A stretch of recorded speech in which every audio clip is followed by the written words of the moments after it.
Hey, what's up? This is Matt Dietz, and this is Agency Launch. This is the show where I tell you what it's like to run an insurance agency. So we talk about sales and marketing, and staffing and retention, and everything that I've learned in 19 years of running an agency. Hey, I got something free for you today.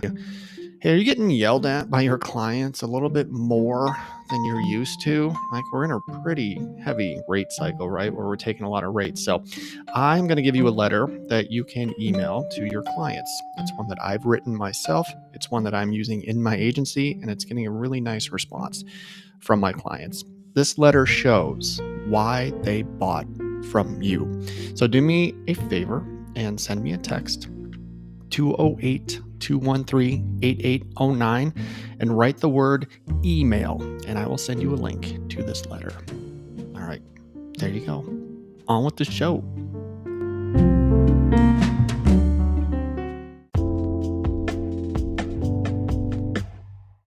Are you dying for something to be easy? Does everything seem just that much harder these days? Do you hate accord forms every time you want to apply for something? I've got something to make your life a little bit easier.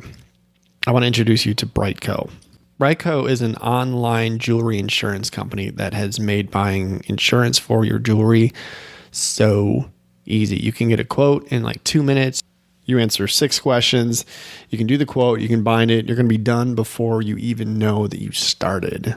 Brightco will manage all payments, claims, reporting, and commissions all on this slick portal. And in a world where our tech feels clunky and lethargic, it is a breath of fresh air to have something modern at our fingertips that make our lives easier and our customers' lives easier. So go to bright.co/Matt Dietz. That's brite.co/MATTDIETZ to learn more, and go right to that site to get appointed. Let's go.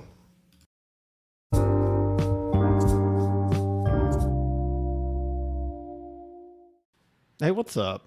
All right, so I was asked recently, it was an honor to be asked to sit on a panel of entrepreneurs to talk to a group of realtors. I have a relationship with a brokerage in town, Amherst Madison, and I've gotten to know the CEO and the owner and founder of that company. And he said, Matt, can you come in and sit on a panel of entrepreneurs and talk to some of our newer agents about what it's like, what your journey's been like? And I was like, yeah, of course. I'd love to do that. So he sent out, there were four of us on the panel, and he sent out a list of questions kind of the night before just to kind of, grease the wheels.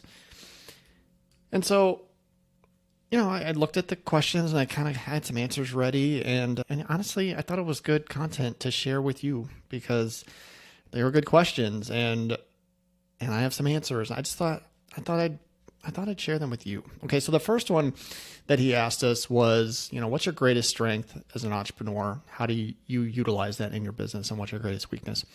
So my greatest strength, I'll tell you a quick story. When I first started, I passed my licenses. I passed the test to get my licenses. I got my new computer. I got my new BlackBerry. And I was sitting at my desk and I looked down at my phone and I was like, damn, that's not going to ring. No one's going to call me. Like, I had already busted through my natural market in about 36 hours. Because I was new to town and I've bothered all of my wife's family, and I was like, well, uh-oh.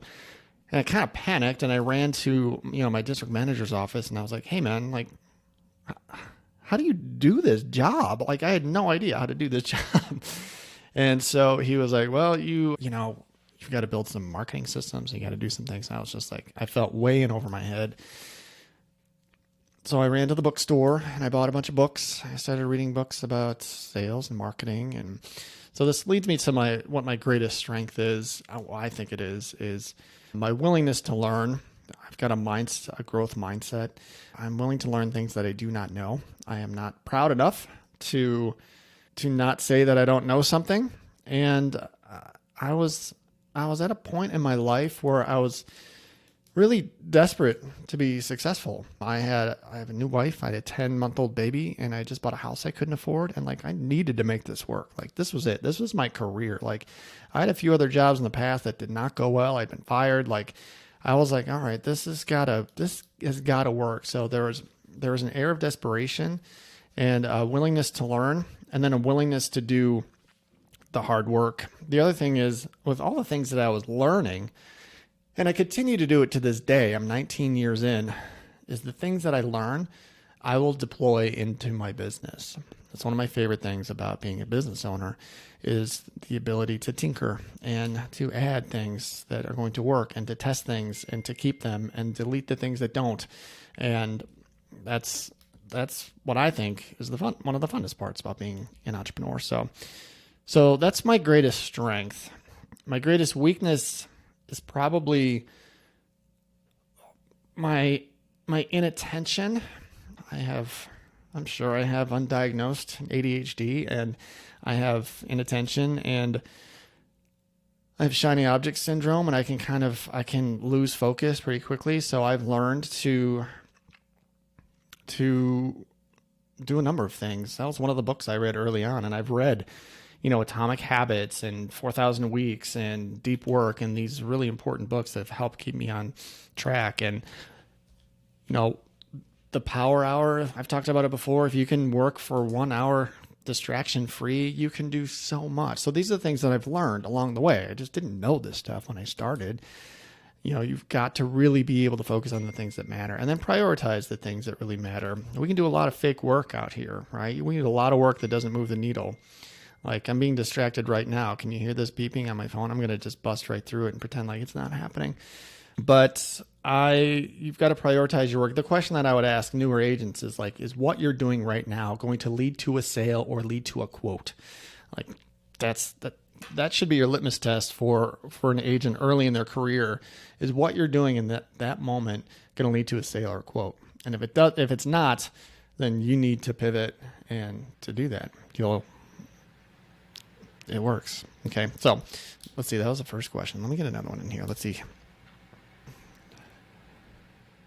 The majority of businesses fail in their first 5 years. How did you make it through your first few years being an entrepreneur when you were grinding and possibly working multiple jobs at the same time and it broke? Well, for me, I kept coming back to the word fear when I was answering some of these questions, because it's scary, and fear plays a pretty important role in the journey of an entrepreneur. Okay. It's there, and I think it should be there. It's scary, but you've got to learn how to harness it. You have to learn how to outsmart it. And so for me, the simple thing, the thing that worked and clicked for me early was I knew how much money I needed to make. Okay. It wasn't a lot in the beginning. Okay. But I knew I needed to make whatever, $3,000 a month or something like that. That's what I needed to make. So how do I do that? Well, this turned into a math problem for me. Okay. So it was simple. How much do you make on average per policy? How many policies do you need to sell to make that amount of your monthly total? And what's your closing ratio? This was a really early formula that I didn't invent. It's just really simple. It just made sense to me. It's all right, well, if I want to make, $3,000, I have to sell 40 policies at $750 a policy per premium per policy. And then 40 policies, what's my closing ratio? Let's say it's 25%. And so you figure it out, and you end up saying all right, I have to write, what is that? 15 households will get you at 2.5 policies a household. We'll get you 42. Okay. So I got to write 15 households, and my closing ratio is 25%, 15 times 4. I got to quote 60 households in 20 business days. Well, let's see. I was doing 20 business days. Let's say 3 quotes a day. All right. That was it. So I turned it into a math problem. It was like a junior high math problem. So I got to quote 3 households a day. That was it. So now that's the easy part, is figuring out what you have to do. Now you have to go do it, right? And so I had to go out and find ways to quote people. And I had to just break down I had to bust through every fear that I had. I mean, like, and talking to complete strangers, you'd be like, hey, and then learn how to have the conversation, right? You have to learn how to have the conversation so that the more people you talk to, the more people will want to get a quote from you. Okay. You just can't roll up on people and be like, hey, let me quote your insurance. No, there's a dance. There's a nuance to that conversation. You've got to be able to work your way in a non-threatening manner and be able to get them to talk about themselves. And then on the back end, you have to be able to be like, oh, well, hey man, like, who's your agent? Is there anything I can do for you? So you have to learn how to have those conversations. You have to do them again and again and again and again. And I even started like cold calling when I cold called in the very beginning because I was calling people at home. And it sucked, but I had to do it. I was doing things that I hated doing in order to make it in this business. The chase for me was like kind of where I got the juice. Every time somebody said, yes, give me a quote, it was like I'd won the lottery. I was so excited. I was like, cool, now I have a chance to close the sale.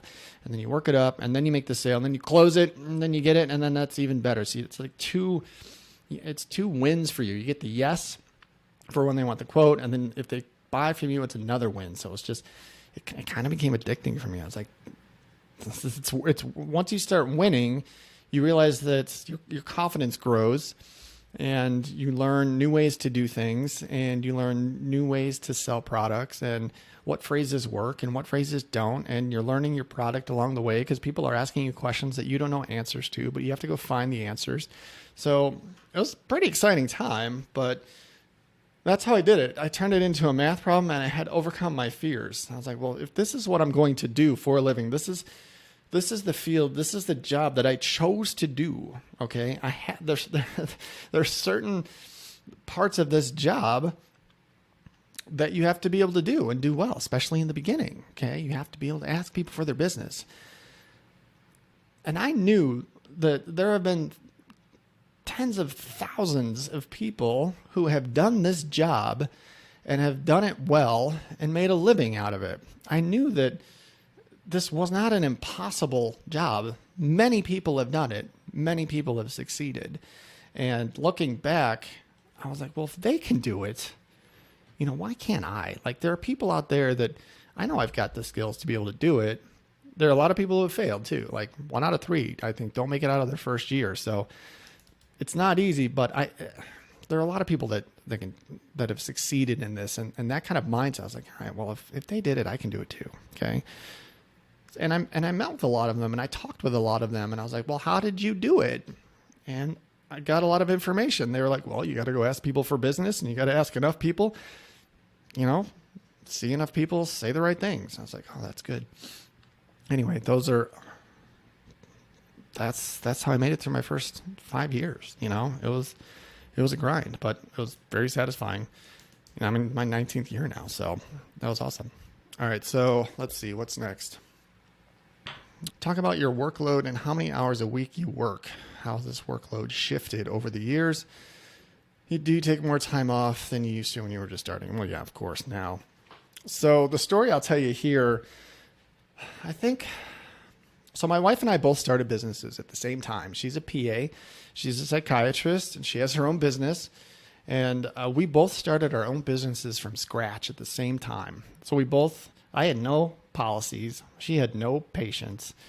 And we weren't making any money at all. Okay. We were broke. So we worked a lot of hours. I was meeting in like church basements at like 7:30 in the morning on a Thursday because I knew there were going to be 40 realtors down there and some mortgage people every week. And I was like, where's this? I was like I felt like it was a secret society. I was like, where is this? How do you get in? Can you just go? So you go down, you drink crappy coffee, and you meet people that you need to meet, it's 7:30 in the morning. And so I was going wherever I could where people were congregating so that I could try and earn business either by quoting people in those places or trying to earn referral sources. So like 7 to 6 was a normal schedule for me, like Monday through Friday or something like that. So didn't take a lot of time off. I'm sure there were years that I didn't take any vacation time. Maybe like the week of Christmas was kind of what we took off normally. So about 7 years in, now my kids are like 6 and 4, 7 and 5 or something like that. I'm about 7, 8 years in, and my wife and I are going for walks. This is how my wife and I didn't have date nights. We didn't do date nights, but where we stayed connected as a couple and as a husband and a wife is we would go on walks, and we would walk like 5 or 6 miles. We had a dog that required a lot of exercise. And so, 4 or 5 days a week, we would walk, for an hour and 15 minutes. So we were together.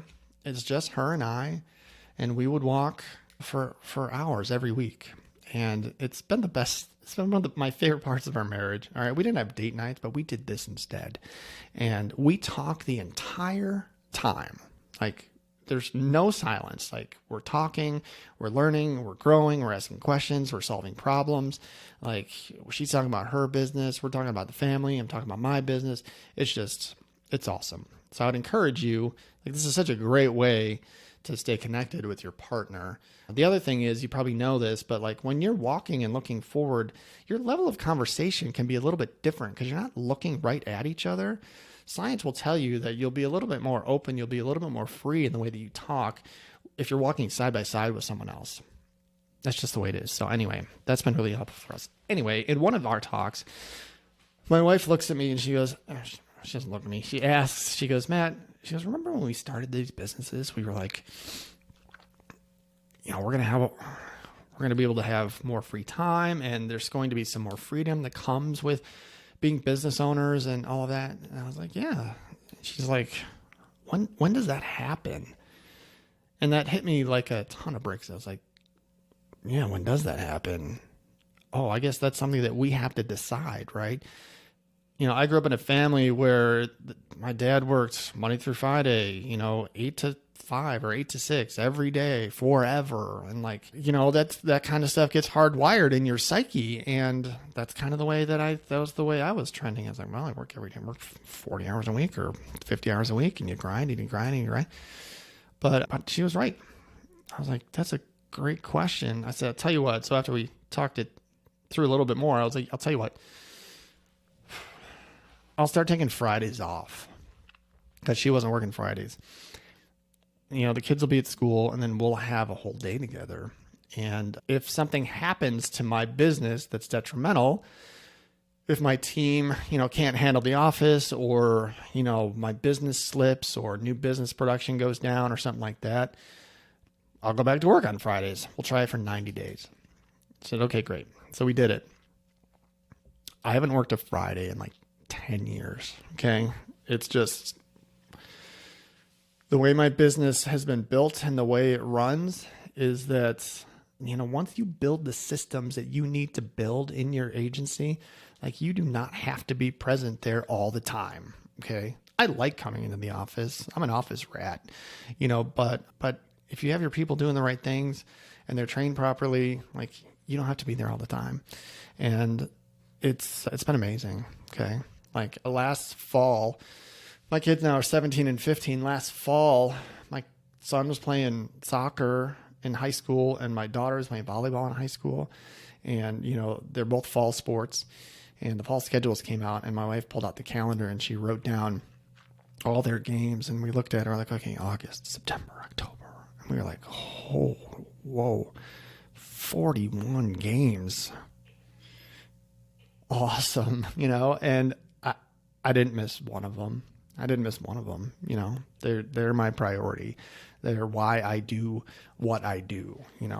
They will remember that I was at all of their games, and that I was home for them in the evenings, and I was home when they got home on Fridays, and I was home all weekend, and so that's what this kind of lifestyle can provide. It's the dream, that's what we wanted. That's what we're doing. That's what we're living. And, to be honest with you, I could probably take Mondays off too, like right now, if I wanted to, but I don't want to. Like, this is a good schedule for us right now. Do I take more vacation? We don't take a lot of vacation. I'm starting to take, like, 2 weeks off at Christmas instead of just one. Or if my wife has a week off because it's spring break for the kids, maybe I'll take the week off. And there have been a couple of weeks where we travel, and like in the summer, and I took a 3-week vacation last summer because it was my 50th birthday, and we went out on the East Coast, and it was amazing. But, my wife still works every week because she gets paid by the hour. She bills out hourly. So if she doesn't work a week or two, like, we take a hit financially. When you build up an insurance agency and I take a month off, I'm still going to get paid. 80% of my income, I'll bet it's more than that. I bet it's 85, 90% of my income now is renewal. So that's why you got into this industry. Okay. That's why we do what we do. It's why you build it up. Okay. So that's that. Let's see. Who is your target audience and ideal customer? I thought this was an interesting question. And my answer was, for many, many, many years, we wrote a ton of home and auto. That's kind of what the base of my book is. It's probably 70%, home and auto, personal lines, right? And because that's, excuse me, that's where we were competitive and we were writing business and it was there for us and we took it. My book has a little bit more commercial than my average peer. I love commercial. I've learned how to write it. I've learned how to build the connections to build commercial. My answer though is that actually, home and auto is where the bulk of our business is.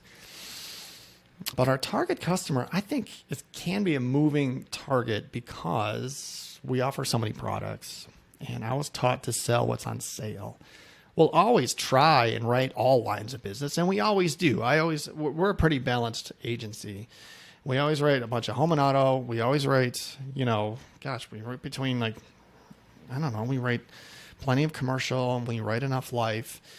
So, but sell what's on sale. Like right now, where home and auto is doing what it's doing, and we may not be as competitive, we're chasing work comp. Work comp is where we're probably most competitive.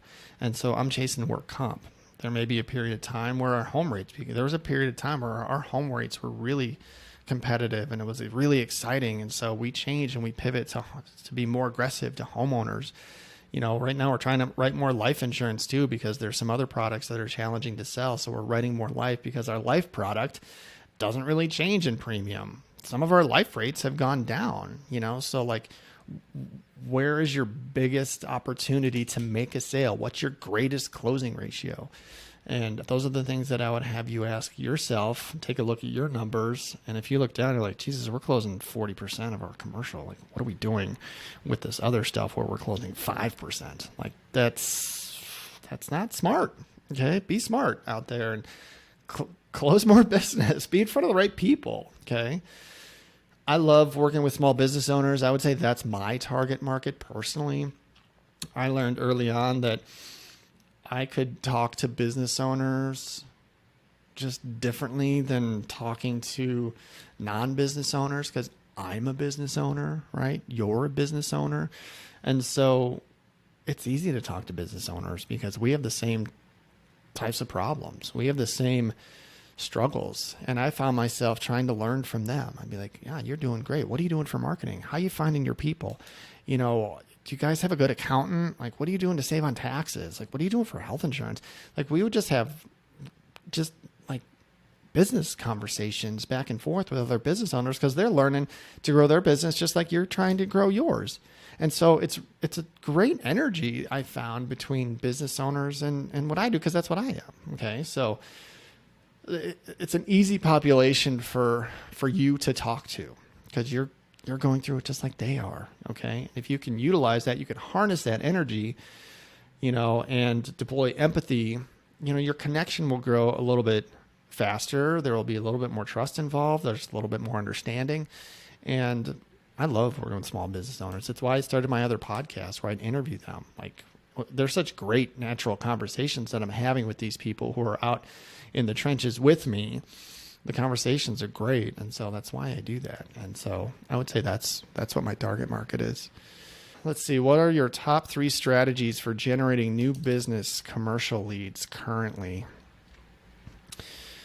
So I would tell you this. I don't, since this is an audio podcast, I don't have a visual to show you, but I would say, think of an X and Y axis, right? And the X axis that's going up is, say, policies sold. Okay, so you got at the bottom is 0, and then on the line that goes straight up is policies sold. And then on the Y-axis, which is the one going horizontal, you get the one when it goes to the right, that's time. Okay, so this is the visual I want you to see. So you've got that graph, and then I've got 2 lines, and they form an X.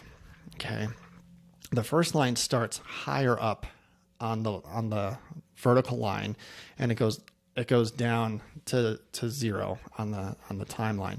And then the other line creates an X where it starts at 0 and it goes straight up. And so this is short-term and long-term marketing. Short-term marketing is the one that's descending. Long-term marketing is the one that is ascending. Okay. The way that it's worked for me and the way I want it to work for you is that all of your business in the beginning is going to be short-term marketing. And you might be like, Dietz, what are you talking about? What's short-term marketing? Short-term marketing is what I told you about in the beginning. When you are desperate to write business to get paid, and you will do whatever it takes to get business, like that's short-term marketing. Okay. You're chasing people down the street. You're asking the person behind the grocery store line who their agent is. You're talking to the guy who's pumping gas with you next to you at the gas station. You're just trying to earn any quote that you possibly can. I would ask you this, like, if you had to write 30 policies next month or you would die, what would you do? What would you do? And I want you to think about it. Like you would do it. You would absolutely do it because you don't want to die. And I know this is a silly analogy, but I do want you to put some thought into it. And then I would ask you, well, why aren't you doing that now? Okay. Why aren't you asking everybody for their business now? Why aren't you going through your phone and calling everybody in your phone? Why aren't you texting everybody in your phone? Why aren't you walking up and down the street that you work on? Why aren't you asking for referrals from everybody that you know? Like, why aren't you doing that? That's short-term marketing. Okay. Long-term marketing is referral-based marketing, all right? And it takes time to build relationships and build trust with referral-based marketing. So that's what the line is that's ascending. Basically, over time, your short-term marketing will sunset and you won't have to do any of it, okay? Because your long-term marketing will take over and people will be sending you business. You want to be a full-time referral-based business. You want to sit in your office and have the phone ring, okay? From people that want to buy from you. And the only way that happens is if you earn enough referrals from the great relationships with the people that you've met out of your office. And obviously you have to earn the referrals. So you got to give great service and you got to take care of the people that you have. So that's what I want for you. That's kind of been the course of my business. We're almost all referral right now. Okay. And it took a long time. Okay. But that's where you want to go. It gets easier the longer that you're in this business. If you do it that way. Okay. And it's been great. I could feel it when it happened. I could feel it when it was happening. I was like, oh my God, I don't have to do these things anymore because there's enough business coming in that I don't have to do that anymore. And it's very satisfying and it's very gratifying and it's complimentary and it feels good and your work shifts a little bit. Okay. You can give more focus to certain things. The other thing that was important is when I started early in my career, I didn't have any money. Okay. I didn't have any money to market. I didn't buy leads. Okay. I struggled to spend $400 to join a marketing group or a BNI group. Like I didn't have any money to advertise. There wasn't even such a thing as Facebook ads when I started, so I didn't have any money. So I still wrote business though. I still wrote a bunch of business and I learned how to do it on basically a $0 budget. And so when I started making money, that didn't change. Okay. I didn't start spending a ton of money on marketing. I never have. I've never had a big marketing budget. And I think I'm unique that way. I put my money back into my people. Okay. I hired good people, and I started hiring better people. Okay. When I could afford it. So when I started, I can only afford like $12 an hour for someone. When we started making a little bit more money, we jumped that to 14, then it went to 16. Now it's like 20. So like I was attracting a better quality of professional, and that's where my money went. And they are worth every penny when you have the right ones. Okay. So that's what I would tell you about kind of my strategies for earning new business. There are many ways to write. There are many ways to market, dozens of ways to market. I would study them. I would practice them. I would try them, and I would keep the ones that work, and I would ditch the ones that didn't. Okay. So let's see, what else we got here? Describe a system or two that you have built for lead conversion. All right. So converting prospects into policies. So once somebody gives me the okay to give them a quote, I will never leave them alone until they say, yes, I want to buy from you, Matt, or they say, no, thank you. Like, I am tenacious. Like I told you, I love the chase. So when someone says, yes, give me a quote, that gives me the green light to take this to the end. Okay. Where I will get a yes or no. And I do. I chase and I chase and I chase and I chase. There's this scene in this movie, Swingers. Like, I love the movie Swingers. It's like one of Vince Vaughn's early movies. Man, I want to say like, crap, what year did Swingers come out? Like 94, 95, I think. Maybe 96. But there's a scene where Jon Favreau's character is out and he's at a diner with his buddy. And Jon Favreau's getting over a long-term relationship, and he's really down. He's really depressed, and he's like, man, it's like, I think about her all the time. How do I get over this? How do you do this? And his friend gives some advice. He's like, look, it's very hard. He says, the thing is, eventually you will start thinking about her less and less and less until one day you won't think of her at all. And that's how it's done. He goes, but the problem is, and he goes, I don't know how they do it, but women know that on that day, they call you. And they go, well, that's the rub, right? And so it's like, it's a great piece of dialogue. But that's also the way that I chase business. As soon as you forget about me and about the quote that I gave you, as soon as they forget about me, I show up again. Okay. They get a text, they get a call, they get an email. Like, oh God, that's right, Matt. I got to get back to Matt. I have to respond to Matt. So as soon as people's lives are busy, right? Insurance on most people's to-do lists are like number 78, okay, on their to-do list or what they care about list. It's number 1 on ours every single day. And it's very rare that those numbers align and it's number 1 on their list, okay? You have to be there to bump it up from 78 to 62 to 59, all the way up to number 1. We're like, all right, fine, let's have this conversation today. So that's the way that I chase business. And you can do it however you want. If you have a CRM that has tasks, and it's like, don't forget to call this person, don't forget to email this person. Maybe you have automation, that's doing all this stuff for you. And that's great. So that's the way, like, you have to just don't ever stop chasing. Okay? Just don't ever stop. I think most people, I think the numbers now are, you can, like, no one will respond to, until like the 8th ask, like between ask 8 and 12. And most agents quit after 2 or 3. And you're just leaving a huge gap. You'll ask 3 times and they won't get back to you. Like, fine, I'm done. No, you got to go to 8. Okay.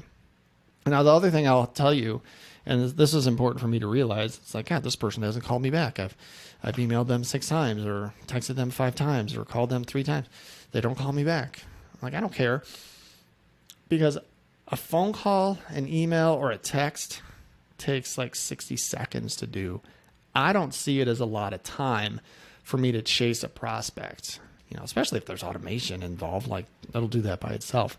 But if you're not using automation, like a text doesn't take long to send. Okay. So make sure that your campaigns are built out for a long time. Okay. Or if you're doing it manually, just don't stop. Okay. Keep it going. The other thing is that I think it's important for you to understand is that you kind of have to know how big your pipeline needs to be to write a certain amount of business. So if I needed to write 30 policies a month, like I knew my pipeline had to have at least 30 households in it that I was actively working. So if I had 30 households on my desk that I was actively working, I knew I could write 30 policies a month just because of the way the numbers worked. But if that list got pared down to like 20 because I had a bunch of people say no, or I closed a bunch of deals and it was down to 20 and I didn't add to it, I wasn't going to write 30 policies next month because now there's only 20 in my pipeline. You have to have a minimum for your pipeline, okay? You have to have at least whatever the number is going to be. You fill it in, 30, 50, or whatever, of prospects. And like I'm telling you, with those of you buying internet leads, like those are not prospects until they have agreed to a quote from you, okay? There's a big difference between having 1,000 pieces of information and phone numbers. Those are not prospects, okay? Those are leads, okay? A prospect is someone that's like, yes, please give me a quote.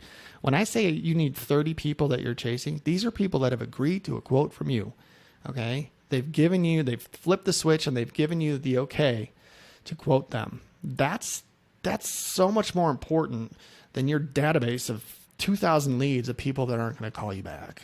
Okay. You need to make the connection, and that list of people that are prospects are where you're going to get paid, and it's where you're going to make your money. And that is really important. Okay. So please understand me when I say you need to quote 3 a day. These are people that have agreed to a quote from you. You're not sending out ghost quotes into the, cybersphere because you bought a lead for $2.85 for someone that doesn't want to buy from you. Okay, that doesn't count. All right, does that make sense? All right, let's see what else. One more. I'll give you one more here. Customer service and service experiences are critical for any business. How do you stand out in your industry regarding customer service? All right, well, I'll tell you this. I think the bar for customer service right now is ridiculously low. I have a hard time finding good service wherever I go. And when I find average service, I'm pleasantly surprised, okay? I learned early in my career that a lot of people were willing to change over to me or move insurance companies because their agent doesn't call them back. It's like one of the earliest lessons that I learned, okay? Why are you shopping today? Well, I call my agent. They never call me back. I'm like, really? I heard that again and again and again. So I made an early vow to be like, well, I better call people back because that hurts your retention, right? And so we do. We call people back. Like, just call people back. That's like, it's hard to find good service. So, I mean, I know it's cliche, but say what you're going to do and do what you're going to say. Like, is that it? Say what you're going to do and then do what you say. Something like that. Or else that's how you keep trust. Okay, so you tell them what you're going to do, and then you have to do it. All right, so if you say, I'll call you tomorrow, and you don't call them tomorrow, that trust is going to fracture. Okay, so you have to be true to your word, and also I think communication is such a big deal. I think 99% of the world's problems are because of poor communication, personal problems, relationship problems, problems with your kids, problems with your spouse, problems with your coworkers, problems with your boss, problems with your employees, customers, your company. If you don't have good communication, it's never going to be great. Okay, so like over communicate is something that I have really tried to do. And I think that is one way you can give excellent service, is just continue to keep the important information in front of people. The other thing is there was a period of time where I was worried that I wasn't giving good service. I didn't have any reason to believe that. I wasn't getting a lot of complaints. I have a high bar. I want to be that agent that is known for giving great service. And there was a period of time I was like, I don't feel like I'm doing enough. I don't feel like I'm doing enough. Even though I'm going to work every single day, I'm calling people back and we're doing everything that we should be doing. But I was like, what can I do more? And there were two things that kind of helped me out with that thought. Okay. One, as I talked to my district manager and he goes, Matt, let me explain something to you. He says, my worst agent, the absentee agent in the district who never shows up, never calls anyone back, doesn't go to work, just doesn't do anything. He goes, his retention is like 83%. He goes, my best agent is at like 88. So like, I thought about, he's like, think about that, Matt. He's like, the worst agent and the one who's doing the best, the gap is only 5%. I was like, that blew me away. Okay. I was like, oh my God. So that told me that I don't have to worry. I'm doing fine, doing what I'm doing. I don't have to implement anything extra, to make sure that, that I'm doing more than enough. Okay. You can do enough, but if I was going to mail it in and do nothing, I was still going to keep 87% or 83% of my business. I was like, all right, well, so that calmed me down a little bit. And then I called my mentor too. And I was like, hey man, I got some really big accounts. I want to make sure that they stay with me forever. And like, I want to make sure that I'm taking care of them. And he was like, Matt, just be there for them when they need you. And I was like, oh, is that all? He's like, yeah, like you're their insurance agent. Okay. When they need you, you jump as high as you can. And like, that's what we do, So if we've got clients that call us, we call them right back. We have some of our best clients, when they call, we shut the place down until we get them what they need. We give a level of service to our clients that they wouldn't get somewhere else. We do things days faster than other agents would do it. And that's what I'm supposed to do. Okay. Like in a day and age where we can really do things quickly, we can respond with the flip of a switch or the punch of a button. It doesn't take much to call someone back. It doesn't take anything to text or email back. Even if you don't know the answer, you let them know that you're working on it. Like these are the little things that you got to do just to be there for people. So when someone calls and, hey, Matt, I need a cert, like you get that, like how fast can you get a cert out? Let's get that out in like 2 minutes. Just that's impressive, but it's easy. Okay. Hey man, it's done. And they're like, what? You did it already? Yeah. Hey, if you get a binder, like how fast can we get this binder to the mortgage broker? Dude, I did it in 6 minutes. You'll blow them away. I'm like, you can do that? Yep. Make it fun, make it a game. Impress people that way. Be really speedy. They won't forget that stuff. Okay. So that's what I got for you today. How was that? That was kind of fun, right? So if I was going to you kind of got a keynote from me. That was fun. Anyway, thanks to Nick for putting this together and asking me these questions and made me think about it. Whenever I'm going in front of a group of people, I'm always a little bit nervous. I'm like, God, because none of us want to look, stupid or embarrassed. So I always over prepare for stuff like that. And so I was prepared, and this is what I had prepared, and I wanted to share it with you. So there you go. My name is Matt. This is Agency Launch. You can find me all over the place. I'm on LinkedIn. I'm on Twitter. I'm on Instagram at Dietz Agency. And don't forget to send me a text at 208-213-8809 and punch in the word commercial. I'll send you some free information on how to write more workers' comp or how to get started. And check out my course at agencylaunch.net. If you're interested in some one-on-one coaching, dude, I'm having some huge wins with the people I'm coaching right now. I'll tell you about that next week, but some big, big wins. We're really making a difference in some agents' lives, and it's so fun and exciting. So agencylaunch.net, get on there if you want to chat. Look me up. We'll chat. Thank you for listening. Keep up the good work.